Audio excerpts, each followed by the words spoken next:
ఈ patient age చూస్తే మీరు ఇక్కడ 69 ఇయర్స్ ఈ పేషెంట్. 7.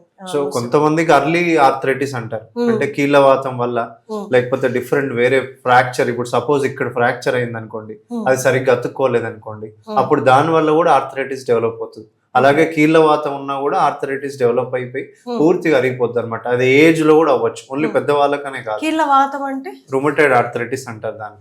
సో అది ఒక auto immune condition, multiple joints effect అవుతాయి బాడీలో. సో దాని వల్ల కూడా అరిగిపోవడం జరుగుతుంది అనమాట. అలాంటి వాళ్ళకి అర్లీ ఏజ్ లో కూడా ఆర్థరైటిస్ వచ్చి పూర్తిగా అరిగిపోతుంది. ఒక 2 days బ్యాక్ నేను ఒక 29 ఇయర్స్ అబ్బాయికి ఆపరేషన్ నీ రీప్లేస్మెంట్ చేశాను. అంటే తనకి ఇదే సేమ్ కేసు మొత్తం సేమ్ కేసు. ఇప్పుడు ఇది 69 ఇచ్చిన ఏజ్ అయితే తన ఏజ్ 29 ఇయర్స్, పూర్తిగా అరిగిపోయింది జాయింట్. ఎందుకంటే కీళ్ళవాతం వల్ల auto immune condition. But early age లో కూడా వచ్చి పూర్తిగా డ్యామేజ్ అయిపోయింది. వేరే ఆప్షన్ ఏముండదు. ఇప్పుడు తను పూర్తిగా అసలు మోకాలు అనేది కింద అడుగు కూడా పెట్టలేడు. సో అలాంటి వాడికి కూడా ఆపరేషన్ చేసి ఇప్పుడు స్టేబుల్ గా 3 days లో నేను నడిపించాను.